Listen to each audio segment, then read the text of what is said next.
My daughter, Chloe, sat across from me in the mahogany-paneled conference room, practically radiating cold, victorious arrogance.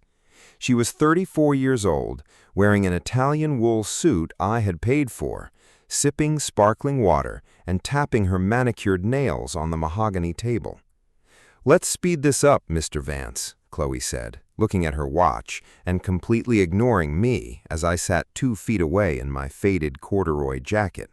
"My mother has been dead for 3 weeks. The mourning period is over. The terms of the family trust are straightforward. As her only biological daughter, I am entitled to the full estate, the commercial real estate portfolio, and the primary residence. My father is 66 and clearly incapable of managing a multi-million-dollar estate alone.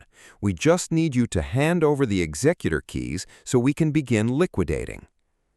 Her husband Julian sat beside her, nodding eagerly like a hungry hound waiting for scraps. He had already called 2 commercial brokers that morning to price out the 4 downtown storefronts my late wife Martha and I had spent 35 years building from scratch. I looked at my daughter, the girl I had carried on my shoulders through cedar groves, the girls whose college tuition I had worked 80-hour weeks to pay for, the girl who hadn't asked me how I was sleeping once since Martha's heart gave out. I didn't yell. I didn't slam my fists on the table. I just sat there, my weathered hands resting quietly on my knees, feeling the cold, hollow ache of a broken heart. They thought they had won. They thought Martha's passing was their golden ticket to strip me of everything my wife and I had bled for. They believed that because Martha's original 2012 will named Chloe as the primary beneficiary of her maternal family trust, I was nothing more than an aging bumpkin standing in the way of their millions. What Chloe never expected was that our family attorney, Thomas Vance, would slowly reach into his leather briefcase, pull out a heavy cream-colored envelope sealed with red wax, and set it squarely on the table. "Not so fast, Chloe," Thomas said, his voice quiet, grave, and entirely devoid of warmth. "Before we review the 2012 trust documents, I am legally required, under your mother's explicit recorded instructions, to read this aloud. It is a certified codicil, written and witnessed 4 months ago during her final stay at St. Jude's. It is your mother's final letter." To understand how my own daughter went from smugly measuring my real estate portfolio for liquidation to trembling uncontrollably while tears of absolute horrifying realization ran down her face, you have to understand the slow, insidious trap she and Julian had spent 2 years weaving around us. I am Arthur Pendleton. For 38 years, Martha and I ran Pendleton Hardware and Building Supplies alongside a modest portfolio of 4 historic brick storefronts in the heart of our Oregon town. We weren't tech billionaires or real estate moguls, but through relentless frugality, honest labor, and late nights balancing ledgers at the kitchen table, we had built a quiet fortune worth nearly $4.5 million. Martha was the beating heart of our lives. Warm, sharp-witted, and deeply perceptive, she loved Chloe with a fierce, protective devotion. But over the last 5 years, as Martha's health began to decline due to progressive heart failure, Chloe changed. It started subtly. Chloe was an executive assistant at a regional investment firm in Portland, and Julian was a perpetually failed luxury car salesman who always had a can't-lose investment strategy. When they visited us on weekends, the conversation stopped being about how Martha was feeling and started focusing entirely on our finances. "Dad, you're still using an old paper ledger for the rental properties?"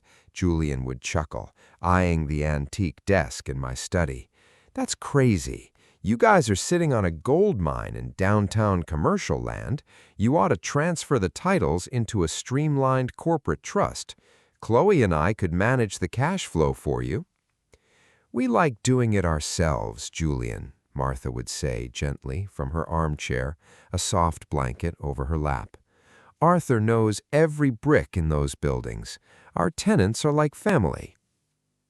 Chloe would roll her eyes, exchanging a subtle, condescending look with Julian that didn't escape my notice. "Mom, you're sick. Dad is getting old. You two shouldn't be worrying about lease renewals and property taxes. It's irresponsible to keep all those assets in your personal names." We brushed it off as misplaced concern. When you love your child, you make excuses for their sharpness. You tell yourself they're just worried about your future. You refuse to see the predator hiding behind the daughter's smile. The real shift began 14 months ago when Martha was admitted to the hospital for a severe cardiac episode. While I stayed by Martha's bedside, holding her pale, thin hand for 48 hours straight, Chloe and Julian moved into our house under the guise of helping out. But they didn't cook meals or sweep the porch. I came home one evening at midnight to grab fresh clothes for Martha and found Julian in my private study. The door was half shut, and he was using a hand scanner to copy our private tax returns, property deeds, and bank statements. I stood in the doorway, my heart dropping into my boots. "Julian, what are you doing with my desk files?" Julian jumped, dropping a manila folder onto the rug. He smoothed his tie, forcing a tight, nervous laugh. "Oh, Arthur, you scared me. Chloe asked me to organize your tax records, just in case the hospital needs proof of liquid assets for Martha's specialized care. We're just trying to keep things organized, sir." "My records are fine where they are," I said, my voice steady but cold. "Put them back." When I told Chloe about it the next morning in the hospital cafeteria, expecting her to be embarrassed, she snapped at me instead. "Dad, stop being so paranoid," she said sharply, stirring her coffee with aggressive force. "Julian is trying to help. You're 65 years old and you look exhausted. You can barely keep your eyes open.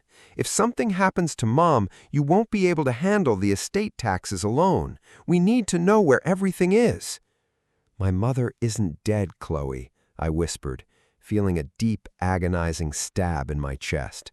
"She's lying in room 412, fighting for her life. Can we please focus on her?" Chloe didn't answer. She just looked at me with a cold, detached distance that chilled me to the bone. Over the next 6 months, Martha came home on hospice care. We turned the downstairs master bedroom into a medical room. I stopped working at the hardware store entirely, hiring a trusted manager so I could nurse my wife 24 hours a day. I bathed her, cooked her favorite broths, read her old poetry, and held her hand through the long, dark nights when her breathing grew ragged. Chloe visited once every 2 weeks, and whenever she did, she brought legal folders. "Mom," Chloe would say, leaning over Martha's bed with a sickeningly sweet voice, smoothing Martha's thin gray hair, "I brought the updated healthcare proxy and property management authorization forms. Attorney Harrison drafted them. It just gives me the ability to sign off on maintenance for the downtown storefronts, so Dad doesn't have to leave your side." Martha, tired and weak from heavy medication, would look at me. "Arthur, is this okay?" "I haven't read those papers, Chloe," I said, stepping between her and the bed. "Leave them on the table. I'll have Thomas Vance review them." Chloe's fake smile evaporated instantly. "Thomas Vance is an old small-town dinosaur, Dad. He's 70 years old. My attorney in Portland knows modern estate law. Why do you fight me on everything? I'm trying to save this family from financial ruin." "We aren't in financial ruin, Chloe," I said quietly. "We don't owe a dime to anyone." "You will when the medical bills hit," she hissed under her breath so Martha couldn't hear. "You're being selfish, old man. You're hoarding assets you can't even manage." That night, after Chloe left in a cloud of hostility, I sat by Martha's bed. Martha reached out, her frail, paper-thin hand grasping mine. Tears were pooling in the corners of her soft blue eyes. "Arthur, whispered Martha, her voice barely a breath. "She thinks I don't see it. She thinks because I'm weak, I'm blind." "Don't worry about it, sweetheart," I stroked her knuckles. "Just rest." "No," said Martha, a sudden, fierce clarity returning to her gaze. "She doesn't love us for who we are anymore, Arthur. She loves what we can leave her. Julian has turned her heart into stone. Call Thomas Vance tomorrow. I need to speak to him alone." I did as she asked. 2 days later, while Chloe was in Portland and I was out picking up Martha's prescriptions, Thomas Vance spent 2 hours alone in the bedroom with Martha and a notary public. When I returned, Martha looked peaceful, almost relieved. She kissed my cheek and told me she loved me. She passed away 3 weeks later, holding my hand as the morning sun broke over the pine trees outside our window.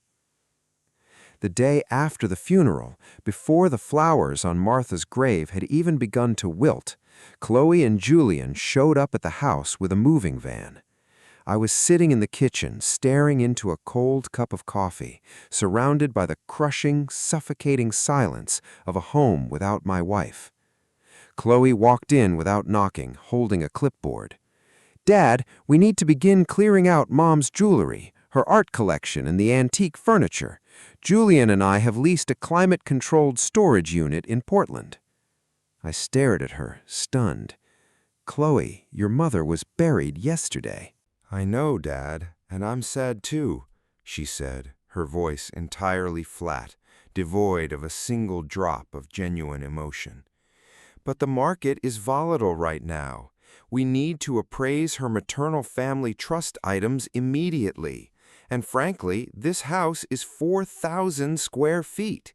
It's ridiculous for one old man to live here alone. We've already contacted a listing agent. We're putting the house on the market next month." "Putting the house on the market?"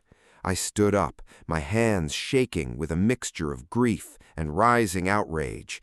"This is my home. I built the back porch with my own hands. Your mother and I lived here for 35 years.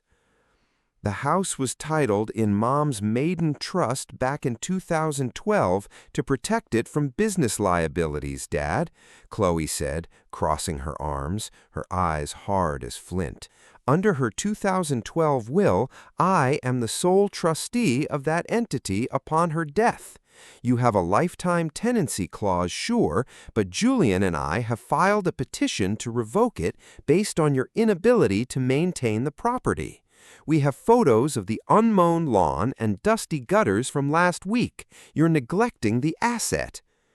"I was burying my wife last week," I shouted, the tears finally bursting from my eyes. "How could you do this? How could you stand there and talk about gutters while my heart is broken in half?" Julian stepped into the kitchen, placing a hefty, patronizing hand on my shoulder. I yanked myself away from him. "Look, Arthur," Julian said smoothly, pulling a set of keys from his pocket. "Don't make this ugly. We're offering you a very nice, fully assisted one-bedroom apartment in a senior living community near Salem. We'll pay the monthly fee out of the estate proceeds. You won't have to lift a finger. But the downtown commercial buildings and this house are being consolidated under Chloe's management corporation. We have the reading of the 2012 trust documents scheduled at Vance's office on Friday. Just sign the transfer deeds quietly and everyone wins." I looked at my daughter. I searched her face for any flicker of shame, any tiny spark of human empathy. There was nothing. Just cold, calculating greed. She believed she had boxed me into a corner. She believed that because Martha had signed that 2012 trust document over a decade ago when Chloe was a sweet college student, the law was entirely on her side. "I will see you at Thomas Vance's office on Friday," I said, my voice dropping into an icy, steady calm. "Now, get out of my house." "It won't be your house for long, Dad," Chloe said coldly as she turned on her heel and walked out the slamming front door. That brings us back to the mahogany-paneled conference room on Friday morning. Chloe sat there, tapping her fingers, waiting for Thomas Vance to hand over the estate keys. Julian was already sketching out a floor plan on a notepad for how he intended to divide our hardware store into high-end retail boutiques. Thomas Vance pulled the heavy, cream-colored envelope sealed with red wax from his briefcase. "What is that?" Chloe asked, frowning slightly, a faint flicker of annoyance creeping into her eyes. "Mom's 2012 will is already registered with the county clerk. Whatever letter she wrote doesn't supersede a legal trust document." "Your mother was far smarter than you gave her credit for, Chloe," Thomas said quietly. He broke the red wax seal with a silver letter opener and unfolded 3 pages of crisp, handwritten parchment. "This document is an executed, witnessed, and legally recorded codicil and asset reclassification declaration signed by Martha 4 months ago, fully certified by 2 independent medical examiners who confirmed her absolute mental competency." Julian leaned forward, his arrogant smile wavering. "What reclassification?" Thomas ignored him, adjusted his reading glasses, and began to read Martha's clear, elegant handwriting aloud. "To my daughter Chloe," Thomas read, his deep voice filling the silent room.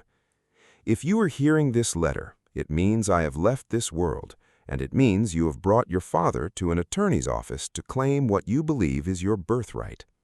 Chloe stiffened in her chair. The manicured nails stopped tapping. "For 34 years, Chloe, your father and I gave you everything. We gave you a home filled with unconditional love. We paid for your education. We backed your dreams, and we asked for nothing in return except your affection. But over the last 2 years, as my body grew weak, I watched you change. I watched you look at the home your father built with sweat and sacrifice, not as a sum of cash to be divided." "This is ridiculous," Chloe stammered, her face turning pale. "This is emotional manipulation. Dad made her write this." "Be quiet, Chloe," Thomas said sternly, raising his eyes over his glasses. "Let me finish. I watched your husband scan our private files while I lay sick in the other room. I heard you whisper in the hallway about putting your father in a home so you could clear-cut our downtown holdings. You believed because I created the 2012 Maiden Trust to protect our real estate from early business liabilities, those assets were exclusively mine to give to you. You forgot one fundamental truth. Every single dollar in that trust was earned by your father's hands." Chloe swallowed hard. Julian's mouth was slightly open, his face draining of all color. "3 months ago," Thomas read on, "with full legal counsel, I exercised Section 8 of the 2012 Trust Agreement, a clause that allowed the grantor to reallocate all real property assets in the event of familial bad faith or attempted elder exploitation.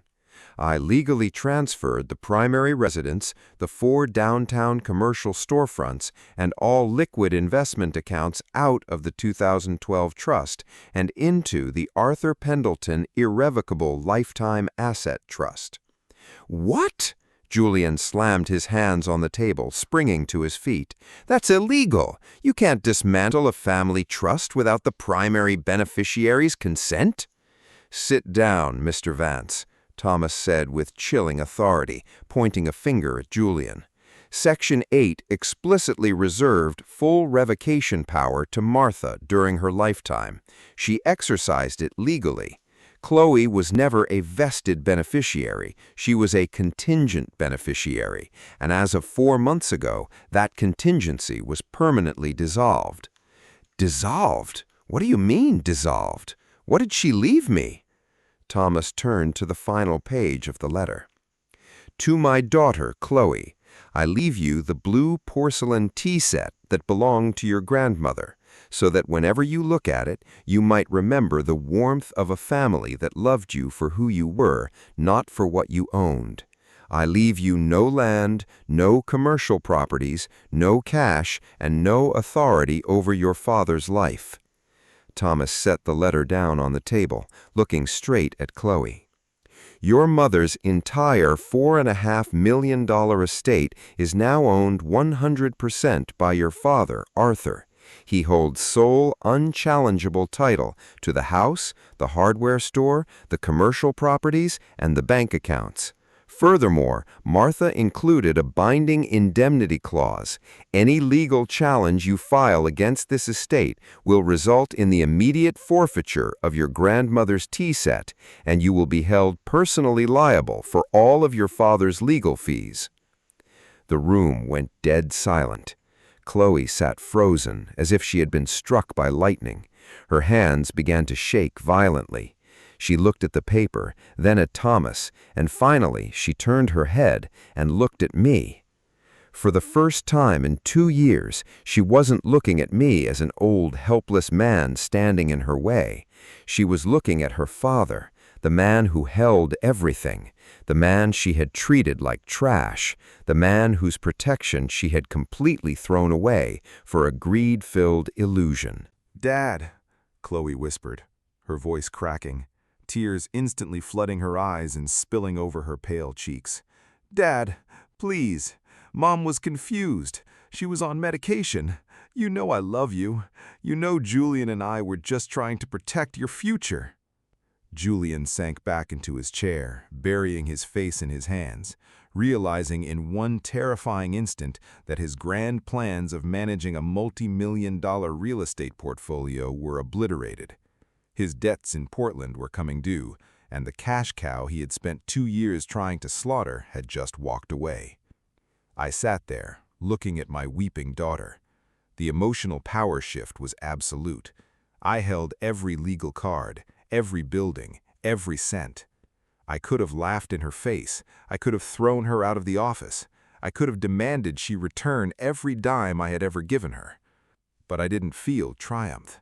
I didn't feel joy. I just felt a deep, terrible sorrow for the daughter I had lost long before Martha ever died.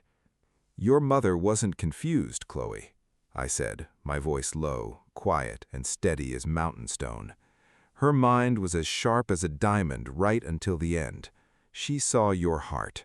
And the tragic thing is, if you had just come home to visit us out of love, if you had just sat by her bed and held her hand without bringing legal folders, everything we had would have been yours eventually anyway. Your mother and I spent 35 years building that legacy for you." Chloe sobbed, reaching across the table to grab my hand. "Dad, please, don't do this to me. We're family." I slowly pulled my hand back out of her reach. Family doesn't try to put their father in a home to sell his roof out from under him, Chloe. Family doesn't scan private desks while a mother lies dying in the next room. I stood up, pulling my faded corduroy jacket around me. I looked down at Julian, who couldn't even meet my eyes. "You have 30 days to clear your personal belongings out of the guest room in my house. After that, the locks will be changed. If you attempt to step onto my commercial properties or harass my store employees, Thomas will file an immediate restraining order." "Dad, please!" Chloe cried out, standing up, her expensive suit looking rumpled and hollow as she reached out to me with trembling hands. "Don't walk away from me!" I stopped at the heavy oak door of the conference room. I turned and looked at her one last time. "I didn't walk away from you, Chloe," I said softly. "You walked away from us a long time ago. You just didn't realize how much it cost until today." I opened the door and walked out into the crisp autumn afternoon, leaving my weeping daughter and her ruined husband sitting alone in the quiet conference room with grandmother's porcelain tea set. The legal battles never came. Julian tried to contact 2 estate lawyers in Portland, but the moment they reviewed Martha's notarized reclassification documents and the medical competency affidavits from St. Jude's, both attorneys refused to take the case, warning Julian that filing a frivolous lawsuit against an irrevocable trust would ruin him financially.